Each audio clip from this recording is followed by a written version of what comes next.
자, 오늘 본문의 말은 이런 말씀으로 시작이 됩니다. 그 사람들이 그같이 하여. 그 사람들이 그같이 했다. 그래서 그 사람들이라고 하는 것은 블레셋 사람들을 말합니다. 이 블레셋 사람들이 그같이 했답니다. 그러면 그같이 했다는 것은 도대체 어떻게 한 것인가? 자, 오늘 본문 말씀의 배경은 이렇습니다. 사무엘상 4장에 보면 이스라엘과 블레셋이 두 번의 전쟁을 합니다. 그 결과 두 번 다 블레셋이 승리를 합니다. 그리고 두 번째 전쟁에서는 이 이스라엘이 패하고 3만 명이 죽습니다. 그리고 법궤를 빼앗깁니다. 그러니까 이 블레셋 사람들이 전쟁에서 승리해서 이스라엘의 법궤를 자기네 나라로 가지고 가버린 겁니다. 자, 그런데 그때부터 그 나라에 이상한 일이 벌어지기 시작합니다. 블레셋 사람들이 그 법궤를 자기의 신전에 갖다 놓았더니 그들이 섬겼던 다곤 신의 신상이 넘어져서 목이 부러져 버립니다. 뭔가 징조가 안 좋다 해서 그 법궤를 가드로 옮기고 거기에서도 일이 생겨서 에그론으로 또 옮깁니다. 이 법궤가 블레셋 땅 안에서 옮기는 곳마다 그 지방 사람들에게 화가 미쳤습니다. 사람들이 죽어나가고요, 사람들이 독한 종기로 말미암아 고통을 당합니다. 이러기를 무려 7개월이 흘렀습니다. 그러자 이 나라가 이제 발칵 뒤집어졌습니다. 전쟁에서 승리는 했는데 그 승리 이후에 재앙이 계속해서 끊이지 않고 일어나니까 도대체 이 재앙의 원인이 뭐냐? 그 원인을 이제 찾기 시작했습니다. 그 재앙의 원인을 찾다가 드디어 그 이유를 알았습니다. 그것은 바로 법궤 때문이었어요. 법궤를 자기네 나라 밖으로 보내야 이 재앙에서 벗어날 수 있음을 그들이 알게 되었어요. 그래서 6장 3절에 보시면 전문가들이 정치하는 사람들한테 이렇게 조언을 합니다. 이스라엘 신의 궤를 보내려거든 거저 보내지 말고 그에게 속건제를 드려야 할지니라, 이렇게 조언을 해줍니다. 자, 이렇게 정성스럽게 해서 법궤를 보내면 우리에게 임한 재앙이 사라진다는 거예요. 병도 낫고 문제도 해결된다고 하는 겁니다. 자, 그런데 이 사람들이 하는 말은 속건제를 드려야 할지니라 이렇게 말했는데, 여기서 드린다는 말은 그냥 뭔가 사람에게 준다 이런 의미가 아니라 굉장히 강한 어조로 말을 했습니다. 다시 말씀드리면 하나님 앞에 속건제를 드릴 때에 우리가 할 수 있는 최고의 정성을 다하여서 드릴 수 있는 가장 좋은 것으로서 아낌없이 확실하게 속건제를 드려야 된다, 이 얘기예요. 자, 이렇게 조언을 하니까 이 블레셋 사람들이 자기들이 섬기는 신도 아닌 이스라엘 사람들이 섬기는 여호와 앞에 이렇게 정성을 다하여 최선을 다하여 아낌없이 제물을 드렸다, 이 얘기입니다. 이 사람들이 어떻게 드렸습니까? 오늘 본문에 보니까 그 당시에 가장 귀하게 여겼던 소 2마리를 준비합니다. 자, 그런데 이 오늘 본문 앞뒤로 보면 이 소에 대한 이야기가 상당히 길게 언급이 됩니다. 자, 그러고 보면 이 본문에 보면요, 이 소 2마리가 그냥 법궤를 메고 갔다, 이 정도로 얘기가 끝나지 않습니다. 이 이야기에는 지금 분명 하나님이 우리에게 주시고자 하시는 아주 중요한 메시지가 담겨져 있어요. 그래서 그런지 오늘 본문에 보면요, 이 2마리의 소에 관련된 이야기들이 상당히 자세하게 그리고 길게 언급을 하고 있습니다. 6장 7절에 보면 이 소는 먼저 멍에를 메어보지 아니한 소였고요, 저진하는 소였고요, 그리고 송아지가 있는 소였습니다. 그래서 6장 10절에 보니까 블레셋 사람들이 멍에를 메어보지 아니하고 저진하고 송아지가 있는 그 소를 구했어요. 그리고 그 소를 끌어다가 그 소에다가 수레를 지우고 따르는 새끼 송아지는 다 집에 떼어놨습니다. 자, 그래서 그런지 이 소들이 이제 수레를 메고 가는데 음메 하면서 너무너무 구성지게 울면서 갑니다. 새끼를 떼놨기 때문이에요. 그런데 참 놀라운 것은요, 6장 12절입니다. 이 암소들이 수레를 메고 이제 벳세메스로 향하고 가지요. 대로를 가면서 음매하면서 울면서 갑니다. 떼놓은 새끼 때문에. 그런데 그렇게 울면서 가면서도 이 소들이 좌로나 우로나 치우치지 아니하고 뒤를 돌아보지 아니하고 앞을 향하여 똑바로 나아갔다, 이렇게 말을 하고 있습니다. 참 미물도 자기의 사명을 알고 그렇게 갔다는 얘기죠. 드디어 벳세메스에 도착을 했습니다. 너무나 힘들고 애쓰면서 그곳까지 수레를 끌고 왔습니다. 자, 그런데요, 그렇게 애쓰고 힘쓴 이 소들의 운명이 어떻게 되었습니까? 6장 14절에 보니까 이 소들은 번제물로 다 태워져서 하나님께 드려졌어요. 그렇게 힘쓰고 애쓴 이 소들의 운명은 자기네 몸까지 다 태워져서 하나님께 드려지게 되었어요. 남은 게 하나도 없게 되었습니다. 자, 그럼 오늘 본문 말씀에 나오는 이 소는 도대체 우리에게 무엇을 말하려고 하는 것일까요? 이 두 마리에 관련된 소 이야기가 이렇게 길게 나오는데 도대체 이 멍에를 메고 번제단이 있는 벳세메스로 향하고 있는 이 소는 무엇을 상징하느냐 하는 겁니다. 우리에게 무엇을 말하고 싶어 하느냐 하는 거죠. 먼저 우리는 이 번제단이 있는 이 벳세메스로 향하는 이 암소 두 마리를 통해서 우리는 누구를 볼 수 있냐면 예수 그리스도를 볼 수 있습니다. 예수님은 한 번도 메어보지 아니 메실 필요가 없는 멍에, 바로 십자가죠. 그 십자가를 메시고 골고다로 올라가셨습니다. 십자가를 지시고 골고다로 올라가실 때에 우리 주님은 사랑하는 가족들과 그리고 사랑하는 제자들과 당신을 따랐던 많은 사람들을 뒤에 떼놓았습니다. 그럼에도 주님은 뒤를 돌아다보지 않았습니다. 그리고 오직 십자가의 길을 묵묵히 울며 올라갔어요. 겟세마네 동산에서 우리 주님은 기도하실 때 힘쓰고 애써 더욱 간절히 기도하셨습니다. 이 겟세마네 동산에서 기도하시는 이 장면을 히브리서에서는 보다도 구체적으로 기록하고 있습니다. 우리 주님은 심한 통곡과 눈물과 간구로 하나님 앞에 소원을 올리고 있었다, 이렇게 히브리서 기자는 말하고 있습니다. 이렇게 우리 주님은 눈물로 겟세마네 동산에서 기도하셨고 눈물로 십자가를 지시고 골고다를 향해서 올라가셨습니다. 그렇습니다. 우리 주님은 이처럼 벳세메스로 올라가는 소와 같은 그런 분이셨어요. 무거운 멍에 같은 우리 인생의 짐들을 십자가에 담아 대신 지시고 우리 주님께서 그 십자가를 짊어지시고 골고다로 올라가셨습니다. 좌로나 우로나 치우치지 아니하고 오직 골고다 십자가를 향하여 똑바로 올라가셨어요. 번제단과 같은 바로 그 십자가의 현장, 우리 주님이 제물이 되어야 하는 바로 그 십자가의 현장으로 우리 주님은 묵묵히 우리의 멍에를 메고 올라가셨어요. 그 현장에 도착하신 우리 주님은 이 두 마리의 소가 번제단에서 다 태워져서 없어진 것처럼 그 십자가에서 당신의 몸에 있는 모든 물과 피를 다 쏟으시면서 우리를 살리셨어요. 벳세메스의 이 소가 번제단에서 다 없어지는 제물이 되었을 때 어떤 일이 벌어졌습니까? 블레셋 사람들에게 임했던 모든 질병과 죽음과 재앙들이 다 사라졌어요. 이것처럼 우리 주님이 우리의 멍에를 대신 지시고 골고다 언덕을 향하여 올라가서 십자가에 달려 제물이 되셨을 때에 모든 인생들이 가지고 있었던 흑암과 질병과 죄악과 어둠의 세력과 바로 이 저주, 이것을 다 우리 주님께서 해결해 주시고 새 생명을 주셨습니다. 살게 하셨어요. 그래서 우리는 하나님의 자녀가 되었습니다. 또 하나님의 자녀가 되는 권세를 누리며 살고 있습니다. 이것을 우리는 한마디로 은혜, 이렇게 말합니다. 이 은혜 때문에 우리는 살았어요. 지금도 우리는 이 하나님의 은혜를 누리며 살고 있습니다.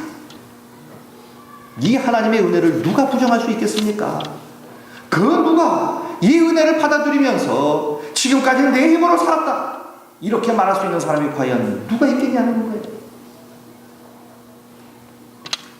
여러분, 그러고 보면요, 우리 지금까지 덕분에 살았어요.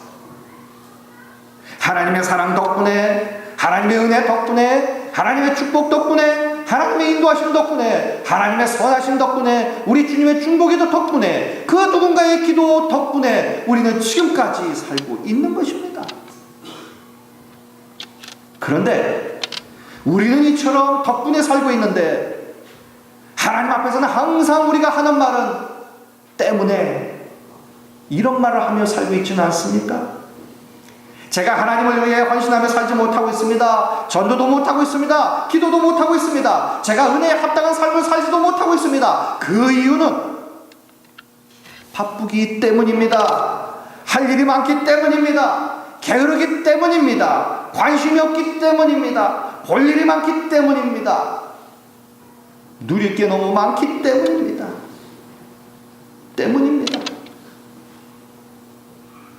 우리는 지금까지 덕분에 살고 있는데 하나님 앞에 하는 말은 늘 때문에 못합니다. 이렇게 말하며 살고 있지는 않습니까? 우리의 멍에를 메고 십자가에서 번제물이 되신 주님의 은혜를 우리가 생각한다면, 또한 내가 지금 누리고 있는 모든 것들이 하나님의 은혜임을 우리가 인정할 수만 있다면, 우리 주님이 원하시고 기뻐하시는 그런 삶을 살아야 되는 것이 당연한 것 아니겠습니까? 전도가 그렇고 기도가 그런 것 아니겠습니까? 주님 때문에 내가 영원한 생명을 선물로 받았다면 이제는 나로 인하여 그 누군가가 주님을 만나 내가 누리고 있는 이 영원한 생명을 그 사람도 이제는 선물로 좀 받아 누려야 되지 않겠습니까? 이를 위해 우리가 기도하고 힘써서 그 누군가를 우리가 찾아가야 되지 않겠습니까? 이것이 마땅하고 이것이 옳은 일 아니겠습니까? 요즘이 바로 그런 때 아니겠어요? 4000시간 기도 대행진을 하고 VIP 사랑 전도 축제를 준비하고 있습니다. 그렇다면 이번 기회에 꼭 한 영혼이라도 살리는 우리 모두가 되시기를 주님의 이름으로 간절히 축원드리겠습니다. 자, 이제 이 번제단이 있는 베스메스로 향하는 이 암소를 통하여 우리는 또 한 사람을 우리는 만나게 됩니다. 그분은 바로 우리의 부모님입니다. 여러분들은 부모님의 인생 하면 그분들의 인생을 어떻게 표현하시겠어요? 부모님의 인생 하면 멍에, 눈물, 희생, 사랑, 이런 말로 표현이 되는 것 아니겠습니까? 그런데 오늘 본문에 보면요, 이 오늘 본문에 등장하는 이 암소를 보면서 우리는 멍에, 희생, 눈물, 사랑, 이런 것을 우리는 찾을 수 있습니다. 우리 부모님은 멍에를 메고 자식들 앞서 걸어가시는 베스메스의 암소와 같은 그러한 분들이라는 거예요. 자식을 위해서라면 그 어떤 희생도 마다하지 않습니다. 설령 그 멍에가 지금까지 한 번도 접어지 못한 멍에일지라도 마다하지 않습니다. 그래서 등이 벗겨지고 살점이 떨어져 나가도 사람들에게 비웃음의 대상이 되기도 하고 자기의 자존심을 다 버려야 하는 그런 상황일지라도 자식을 위한 멍에라면 우리 부모님들은 그 멍에를 마다하지 않습니다. 기꺼이 집니다. 자식이 잘 되는 길이라면 자식을 위해 못할 일이 무엇이 있겠습니까? 그 일이 세상의 밑바닥의 일이든 등골이 휘는 일이든 자존심을 다 버려야 하는 일이든 우리 부모님들은 자식을 위한 일이라면 마다하지 않습니다. 그래서 손에 물이 마를 날이 없고요, 얼마나 일을 했던지 손이 다 갈라져서 투박한 곰발바닥 같은 그러한 손이 우리 부모님의 손이 아니겠습니까? 이것이 바로 자식들을 위한 내 갈 길이라고 생각하고 무거운 멍에를 메고 묵묵히 희생의 삶을 사시는 그분들이 바로 우리 부모님 아니겠어요? 꾀병을 부릴 만도 한데요, 저녁 한번 백화점에서 사입을 만도 한데요, 해외여행 한번 가볼 만도 한데요, 자식에게 하나라도 더 주고 싶은 마음에 우리 부모님들은 엄두도 못 냅니다. 이 마음이 바로 우리 부모님의 마음 아닙니까? 그래서 우리 부모님들은 평생 멍에와 눈물과 희생과 사랑으로 사신 분들, 그분들이 바로 우리 부모님들 아니겠어요?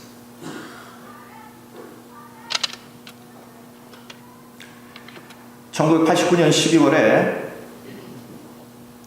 옛날 구소련의 한 곳이었던 아르메니아에서 대지진이 일어났습니다.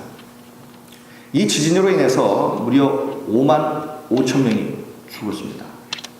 한순간에 집이고 건물이고 다 사라져버렸어요.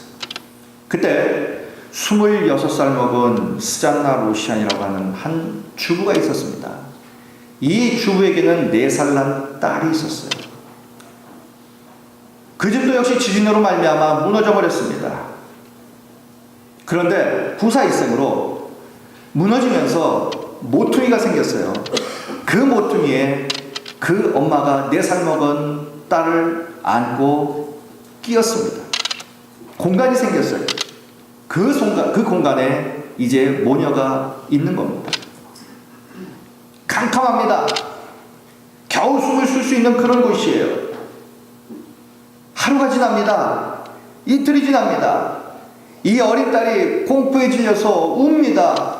배가 고파서 웁니다. 목이 말라서 웁니다. 엄마 배고파. 엄마 목말라. 엄마 무서워. 그럴 때마다 이 엄마는 주위에 떨어져 있는 유리조각을 집어서 자기의 손을 뺍니다. 자기의 손가락을 베어서 배고프다고 울 때마다 그 피가 나는 손가락을 그 아이 입에다 물려줍니다. 그러기를 이틀, 사흘, 나흘, 한 손가락 빼고 또 물려주고, 한 손가락 빼고 또 물려주고, 매몰된 지 무려 14일 만에 극적으로 이 모녀는 구조가 됩니다. 구조가 되었을 때에 이 엄마는 온통 온몸이 피투성이가 되어 있었어요. 4살 먹은 그 딸에게 어머니의 피는 유일한 희망이었고 생명 그 자체였습니다. 이것이 우리 어머니들의 위대한 사랑입니다. 어머니는 자식을 위해 모든 것을 희생합니다. 어느 통계를 보니까 우리나라 주부들이 1년에 그릇을 몇 개를 닦는가 봤더니 약 7,200개를 닦는답니다. 하루 3끼 365일 계산을 해보면 하루에 몇 개씩을 닦는가? 사랑하는 남자 성도 여러분, 7,200개 가운데 여러분들은 몇 개나 닦으십니까? 제가 저한테 하는 질문입니다. 과연 70개나 닦을까요? 1%나 닦을까요? 7,200개의 그릇을 닦는답니다. 어머니가 베풀어주시는 사랑은 공기나 바람 같아요. 우리는 그 사랑의 고마움을 잊고 지낼 때가 너무나 많습니다. 공기는 늘 있습니다. 눈에 보이지 않아요. 있는지 없는지 모릅니다. 그러나 없어봐야 공기가 무언지 알아요. 우리 어머니의 사랑은 늘 그래요. 있는지 없는지 모릅니다. 그러나 없어봐야 진짜 있는지 그때 압니다. 그것을 깨닫는 순간 우리 어머니는 우리 주위에 없더라고요. 이미 떠나신 지 오래된 겁니다. 이런 희생이 어디 어머니에게만 있겠습니까? 똑같은 사건입니다. 아르메니아에서 대지진 났을 때의 또 다른 사건이에요. 지진 직후에 한 아버지가 아들이 다니는 학교를 향하여 뛰어갑니다. 도착해보니 기가 막히게 학교는 완전히 내려앉아 버렸어요. 완전히 무슨 빈대떡처럼 돼버렸어요. 넋을 잃고 서 있는 그 아버지의 귀에 그 아버지가 늘 그 아들에게 했던 말이 갑자기 귀에 들려옵니다. 이 아버지는 그 아들에게 늘 이렇게 말했어요. 아들아, 무슨 일이 있든지 내가 아버지를 필요로 할 때는 내가 반드시 그 자리에 내가 꼭 할 것이다. 내 곁에는 항상 내가 있어줄 테니까 염려하지 말아라. 아버지가 그 아들한테 늘 했던 얘기였어요. 약속이었습니다. 그 아버지의 눈에는 눈물이 주르르 흘렀습니다. 눈앞의 현실은 절망적이었어요. 무엇 하나 살아남을 그런 상황이 아니었습니다. 그러나 그 아버지는 그 약속을 지키기 위해서 그 아들이 다니는 그 학교에 자기 그 아들의 그 반을 향해서 달려갑니다. 그 건물 뒤쪽에 오른쪽이 바로 그 아들의 교실이었어요. 그쪽을 향해 달려가 그 아버지는 땅을 파내려가기 시작합니다. 아이를 찾으러 온 다른 부모님들이 말립니다. 소용없습니다. 경찰관도 말리고 소방관도 말립니다. 그러나 그 아버지는 중단하지 않습니다. 그 아들의 약속을 지키기 위해서 그는 파고 또 팝니다. 필사의 노력으로 계속해서 팝니다. 무려 38시간을 한숨도 쉬지 아니하고 그 땅을 파가 내려가는 순간 어떤 큰 돌이 하나 나왔어요. 그리고 주위의 사람들의 도움을 받아서 그 돌을 옮겼어요. 그 돌을 옮기는 순간 그 밑에 낯익은 목소리의 소리가 들립니다. 자기 아들의 목소리. 아버지가 너무 기뻐서 그 아들의 이름을 부릅니다. 알반다. 그러자 그 밑에 있는 아들이 그 위를 향하여 외칩니다. 아버지죠, 나 여기 있어요. 그러면서 그 아들의 목소리가 그 밑에서 들려오는데 이런 목소리가 들립니다. 얘들아, 봐라, 내가 한 말처럼 우리 아빠가 반드시 온다고 그랬지. 우리 아버지는 반드시 오는 분이야. 우리 아버지가 저 위에 있어. 그 밑에 다른 친구들과 살아있었던 거예요. 여러분, 이것이 아버지의 위대한 사랑입니다.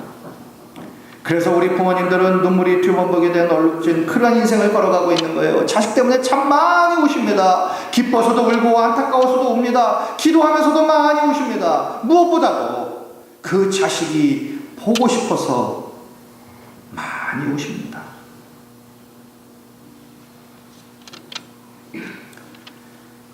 한쪽 눈밖에 없는 외눈박이 어머니가 외아들을 키우고 있었어요. 어머니는 외눈으로 행상을 하면서 외아들을 키웁니다. 그런데 이 아들이 초등학교에 들어가더니 애가 조금씩 변하기 시작하는 거예요. 친구들이 자꾸 초라한 외눈박이 어머니를 놀려댔기 때문입니다. 이 아들은 어머니가 싫었어요. 창피했어요. 그러던 어느 날 학교에서 운동회가 있었습니다. 그 어머니도 연 어머니처럼 도시락을 들고 학교를 찾았습니다. 그런데 다른 친구 어머니들은 좋은 옷에 아주 멋진 모습으로 아주 이쁜 도시락을 들고 찾아왔는데 자기 어머니는 너무 볼품없는 모습으로 오신 거예요. 도시락도 너무 투박하고 볼품없는 그 도시락을 하나 들고 왔습니다. 게다가 자기 엄마는 외눈박이에요. 그 아들은 애써 엄마를 모른 척합니다. 엄마가 눈을 마주치려고 해도 딴 데를 쳐다봅니다. 그래도 그 어머니는 기어이 그 아들을 찾아 싸고 간 그 도시락을 먹여줍니다. 이제 운동회가 끝나고 집에 돌아간 아들은 평생 어머니에게 하지 말아야 할 말을 해버렸어요. 엄마는 왜 눈이 하나밖에 없는 거야? 너무너무 창피해. 이제 밖에 나가서는 나를 아는 체 하지 마. 나도 이제 엄마 아는 체 안 할 거야. 그때 그 어머니는 그저 그 아들에게 미안하다고 하는 말로 그 아들의 마음을 위로해 주었어요. 하지만 어머니는 부엌 부뚜막에 엎드려서 하염없이 눈물을 흘립니다.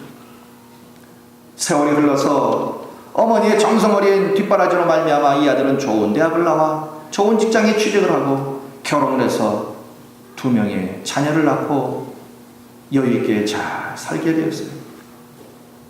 저 시골에 계신 홀어머니는 다 잊어버린 채 말이죠. 그러던 어느 날 시골에 있는 이 홀어머니가 너무너무 아들이 보고 싶어서 물어 아들이 있는 서울로 올라와서 그 아파트에 옵니다. 그리고 초인종을 누릅니다. 그때 그 아파트에 문을 열어준 사람이 누구였냐면 바로 아들의 딸이에요. 손녀죠. 할머니를 한 번도 본 적이 없는 이 딸은 너무 초라한 이 모습의 할머니를 보고 그만 소리를 지르고 맙니다. 이상한 사람이 왔어. 엄마가 깜짝 놀라서 밖에 가보니 시어머니인 거예요. 그래서 방 안으로 모셔드립니다. 그렇게 하루를 보내는데 그 집에서 당신을 반겨주는 사람은 단 한 사람도 없음을 아는 이 어머니가 농사일 때문에 내려가야 된다는 핑계로 그 다음날 아침 일찍에 다시 시골로 내려가 버렸어요. 그래도 어머니가 마음에 걸린 이 아들은 그 다음날 어머니가 계신 시골로 내려갑니다. 내려가 보니 집이 조용한 거예요. 어머니 혼자 사시는데 더더욱 조용한 겁니다. 방문을 열고 들어가 보니까 어머니가 방 안에 쓰러져 계십니다. 쓰러져 계신 그 어머니의 한 손에는 꾸깃꾸깃 종이 조각이 한 장이 들려져 있어요. 거기 보니 뭔가 정말로 철자도 다 틀린 글씨로 무언가가 써져 있는 거예요. 뭔가 봤더니 이런 글이 써 있더라고요. 아들아, 엄마의 눈 하나는 내가 아주 어렸을 때에 교통사고를 당했을 때 한눈을 잃었을 때에 내 눈을 빼서 너에게 준 그 눈이란다. 나는 너의 행복한 모습을 보는 것 자체가 내 평생의 행복이다. 사랑하는 아들아, 너의 모습을 먼 발치에서 보는 것 자체가 나에겐 너무나 큰 기쁨이고 행복이다. 아들아, 정말 잘 살고 행복해야 된다. 이때 그 어머니는 쓰러져 계셨고 더 이상 일어나지 못했습니다. 사랑하는 성도 여러분,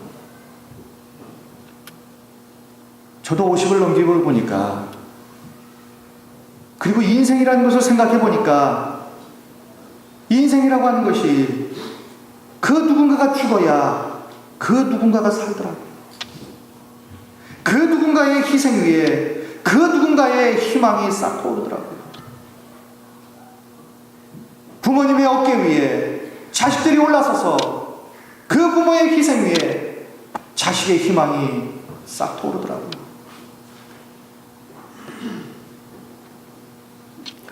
얼마 전에 저도 아버님을 하나님께로 보내드렸습니다.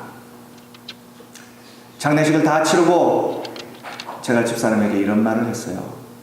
저희 아버님은 영천 호국원에 계시는데 이제 자주 찾아가 뵈야지 했는데, 저희 집사람이 저에게 뒤통수를 때리는 말을 했어요. 살아계실 때나 좀 잘 찾아가야지.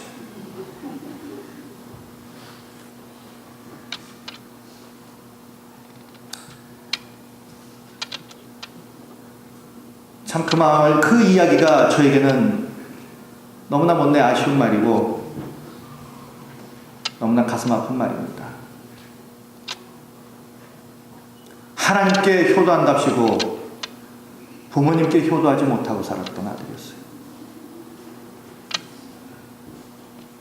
그 누군가의 희생 위에 그 누군가의 희망이 싹틉니다. 우리가 내 힘으로 사는 겁니까? 내 힘만으로 여기까지 왔습니까? 하나님의 은혜가 있었고 부모님의 희생이 있지 않았습니까? 베세메스로 가는 암소가 번제단에서 죽었을 때에 블레셋 사람들이 살았습니다. 예수님이 십자가에서 제물이 되어 돌아가셨을 때에 우리가 나음을 얻고 회복되고 하나님의 징계를 피하고 그리고 우리가 생명을 얻어 누리고 여기까지 왔어요.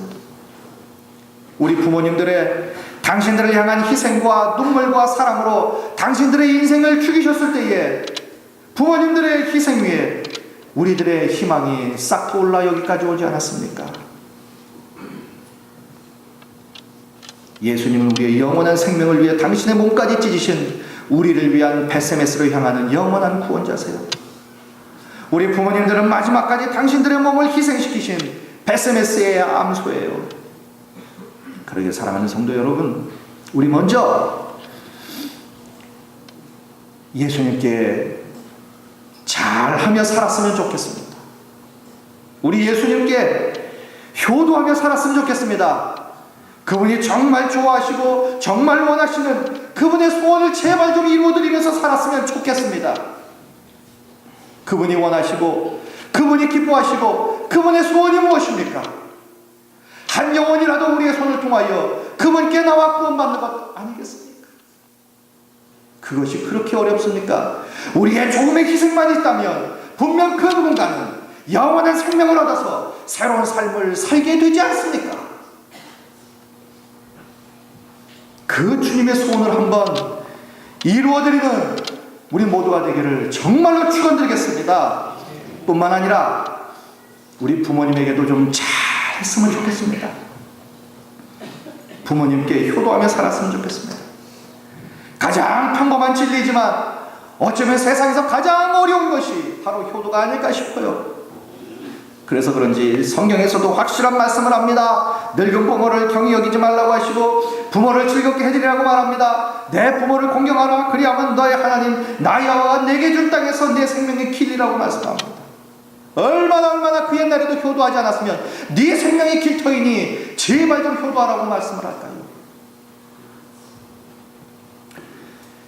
사랑하는 성도 여러분, 부모님이 살아계십니까?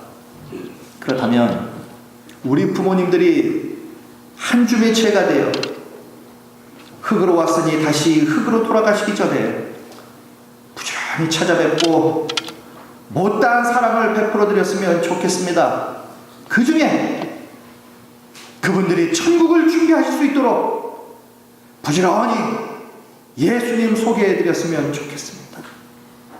그리고 이제는 우리가 이 땅에서 한 줌의 재가 되어서 연기로 사라지기 전에 예수님이 제일 좋아하시는 예수님의 소원, 한 영혼이라도 구원을 받는 그 일에 최선을 다하심으로 우리 예수님께도 효도하며 사시는 우리 모두가 되시기를 주님의 이름으로 간절히 축원드리겠습니다. 기도하시겠습니다.